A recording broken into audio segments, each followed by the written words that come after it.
Mamlaka ya usimamizi wa bima kanda magharibi kwa kushirikiana na jeshi la polisi wilaya Kahama mkoani Shinyanga wamewashikilia watu 4 kwa tuhuma za kutoa bima feki kwa wateja wa vyombo vya moto. Hali hiyo inatokana na mzee Abdullahi Said Mkia, mkazi wa wilaya ya Nzega mkoani Tabora, kununua guta katika moja ya duka lililopo manispaa ya Kahama na kukatiwa bima ambayo haitambuliki na mfumo wa mamlaka husika.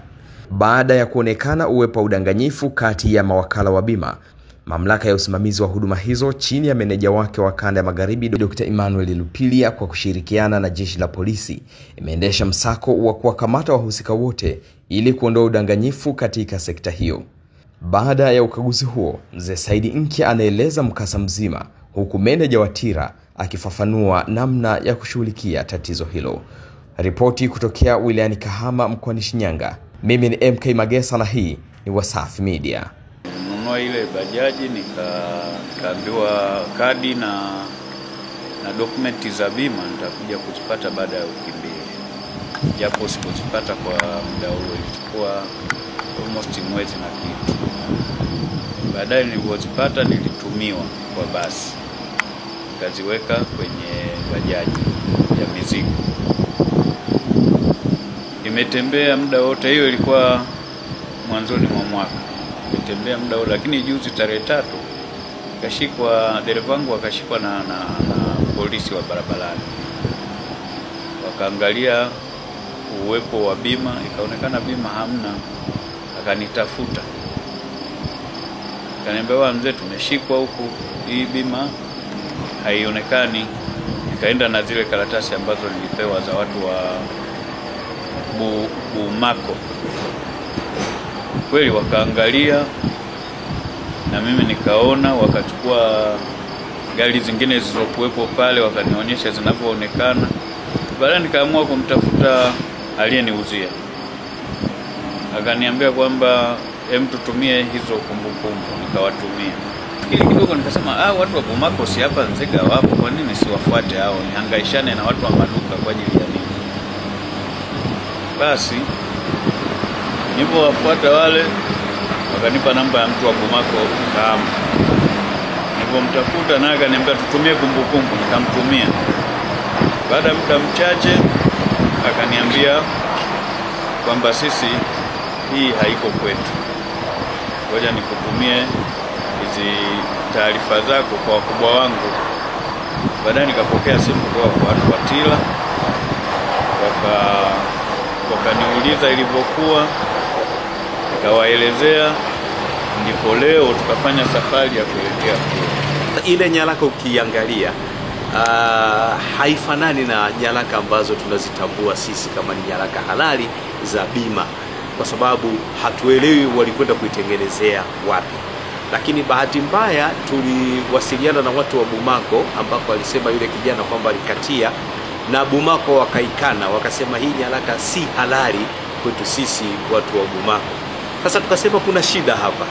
Ninyi ndio mmehusika kukata bima ya mzee. Leo mnasema nyaraka kwamba hizi sio halali. Pesa mmekula 300,000, huku mmekata 88,000. Hili jambo limekaeje?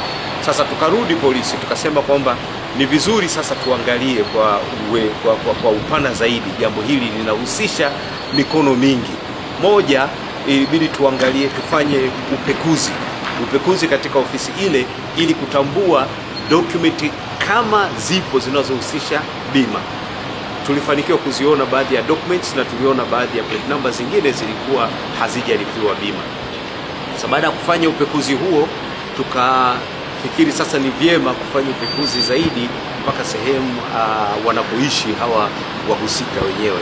Na jambo hili linaendelea kwa leo na kesho vile vile, ambapo tutafika kwenye sehemu ambazo wanaishi ili kujiridhisha kwamba dokumenti za serikali ama dokumenti zile ambazo makampuni yetu ya bima yanatumia kama cover kwa ajili ya kuwapa wateja, zikiwepo kule, basi ni sehemu ya ushahidi tosha ambao utapelekwa pia polisi na baadaye kuwapeleka mahakamani kwa ajili ya kufanya forgery ama fraud kwenye soko hili la bima. Sasa moja tumeshazikamata, kuna dokumenti hizo ambazo tunazo na tumeshaziwasilisha polisi, na tumeshafanya upekuzi zaidi katika sehemu moja tu, na tumewaona hawa wanaotoa huduma za bima. Tumewasiliana nao na wao wamekana kwamba zile dokumenti sio za kwao. Kwa hivyo tumewashikilia wanaohusika kwa kufanya biashara ya udanganyifu kwa maana ya fraud. Lakini hatuishii hapo. Tutahitaji kujua network yao iko vipi kwa upande wa Kahama. Tutahitaji kujua, kufanya upekuzi sehemu wanapoishi na sehemu wanazofanyia biashara. Tutahitaji kujua ile source ya vyombo wanavyotumia kuduplicate hizi risiti ambazo wanawapa wateja. Lakini pia tunataka kujua ni nani anawapa access pengine ya kutumia hata mifumo ambayo sisi mamlaka tumeiweka kwa wateja wetu. Sasa tunajaribu kuangalia kwa mapana yote, kuanzia kwa watoa huduma wenyewe na huyu naye waliomhusisha kwamba anakwenda kuuza bidhaa ya bima kwa niaba ya kampuni la Bumaco, na yeye atakuwa chini ya ulinzi. Na soko hili la bima kwa upande huu wa Kahama kwa kweli limechafuka sana. Limechafuka kwa sababu kwa taarifa ambazo mpaka sasa tunazo, kuna syndicate ya watu ambao wanahusika kukata bima zisizo halali kwa wateja. Kwa hiyo tumeshazipata hizo, tunazifanyia kazi. Sema kwa wahusika wote ambao tulikuwa tunajitahidi kufika sehemu ambapo wapo, wengi utakuta walikuwa wanapewa taarifa, sasa wanakimbia. Lakini tumeona kesho tutafanya upekuzi mwingine, na kesho hiyo tutahakikisha kwamba tunakamata network ya watu wengine wanaojihusisha na uuzaji wa bima au kutoa huduma ya bima isivyo halali, yani bila kufuata taratibu na sheria za mamlaka ya usimamizi wa bima. Sisi tuko imara na tunahakikisha kwamba soko hili tunalilinda, wateja wetu tunawalinda, lakini pia tunalinda haki ya mlaji na haki ya mtumiaji, lakini tunalinda pia na makampuni ambayo yanatoa huduma hizi za bima.